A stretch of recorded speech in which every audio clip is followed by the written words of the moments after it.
Happy birthday baby. कैसा लगा मेरा सरप्राइज? अमित तुम अचानक से कैसे? अरे तुम मुझे देख के इतना शॉक क्यों हो रही हो? तुम्हें तो खुश होना चाहिए, तुम्हारा पति आया तुम्हें सरप्राइज देने के लिए तुम्हारे बर्थडे पे, और तुम शॉक्ड हो रही हो। व्हाई? हाँ। बेबी एक गिलास पानी लाना मेरे लिए। ये किसकी आवाज है? कौन बोल रहा है ये? वो टीवी देख रही थी एक्चुअली, पर तुमने बताया नहीं कि तुम आने वाले हो। थोड़ा सा तो मुझे आइडिया दे देते तो मैं कुछ तैयारी कर देती ना। मैं तुम्हें सरप्राइज देने के लिए आया था। आज तुम्हारा बर्थडे था, इसलिए मैंने छुट्टी ले ली। मैंने सोचा मैं तुम्हें सरप्राइज दूंगा, तुम खुश हो जाओगे, लेकिन तुम्हारा तो अलग ही रिएक्शन है। रोशनी, तुमने किस तरह के कपड़े पहन रखे हैं? और तुमने सिंदूर भी नहीं लगाया, बिंदी भी नहीं लगी। क्या चल रहा है ये सब? वो अमित आजकल तो ऐसा ट्रेंड चल रहा है ना, तो मैंने सोचा मैं भी ट्रेंड फॉलो करती हूँ। सभी तो कर रहे हैं ना आजकल। अरे यार रोशनी, कौन आया है? और ये फौजी कौन है? ये लड़का कौन है? तुमने तो बोला था घर में टीवी चल रही है, फिर ये कहां से आया? और यही तुम्हें बेबी बुला रहा था ना? अरे बोलो ना, चुप क्यों खड़ी हो? और ये सब ये क्यों पूछ रहा है? बोलो ना, बॉयफ्रेंड है मेरा। क्या ये तुम्हारा बॉयफ्रेंड है? तुमने मेरे पीठ पीछे बॉयफ्रेंड बना लिया? एक मिनट मेरी बात सुनो अमित। अरे यार तू है कौन, और हमारे घर में आके ये क्या तमाशा लगा के रखा है? तुम्हारा घर? अबे ओए, ये मेरा घर है, मैं इसका पति हूं, तुम्हारा घर कैसे हो जाएगा? ये सब क्या लगा रखा है रोशनी? और क्या बोल रहा है ये? पति है तुम्हारा?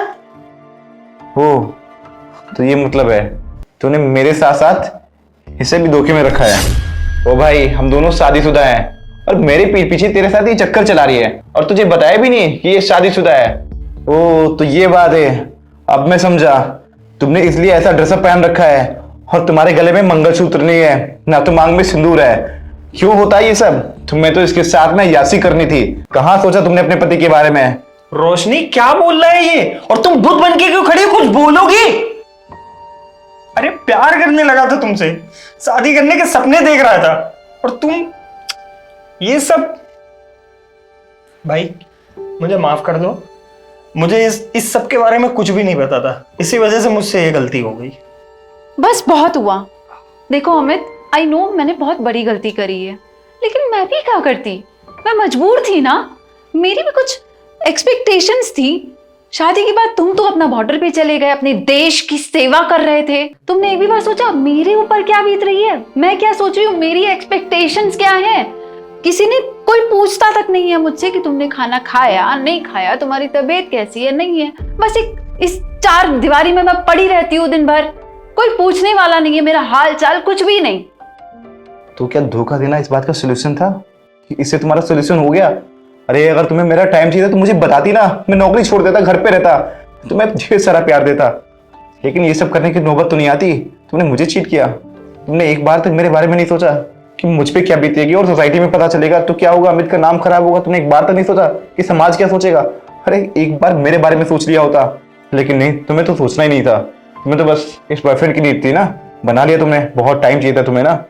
हो गई गलती अमित, प्लीज माफ कर दो, आइंदा ऐसा कभी नहीं होगा।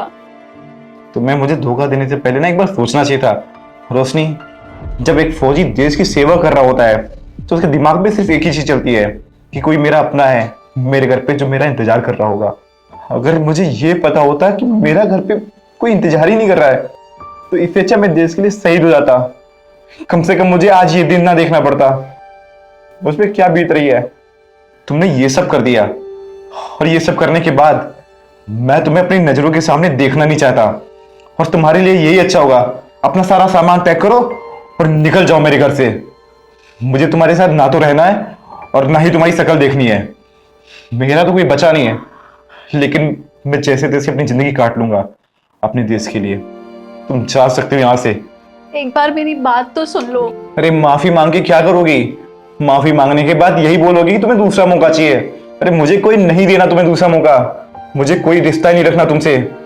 अभी तक मैंने ये सिर्फ सुना था कि बॉर्डर पे ही जंग होती है, लेकिन असली जंग तो परिवार में होती है। जब कोई किसी को धोखा देता है।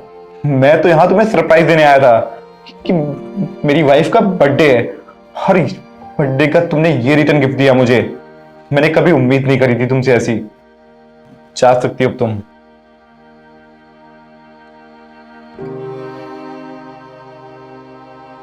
भाई हो सके तो मुझे माफ कर देना। मुझे अगर सचमुच पता होता तो ये सब कुछ कभी नहीं होता। जाने अनजाने में गलती तो मुझसे बहुत बड़ी हुई है, और मैं चाह के भी इसको ठीक नहीं कर सकता। मैं बस इतना ही बोलूंगा कि जो कुछ भी हो गया उसको मैं बदल तो नहीं सकता, लेकिन मैं दिल से फौजियों की बहुत रिस्पेक्ट करता हूँ। इसलिए हो सके तो आप प्लीज मुझे माफ कर दो। कोई बात नहीं, आगे से ध्यान रखना, ऐसे किसी का घर बर्बाद ना हो।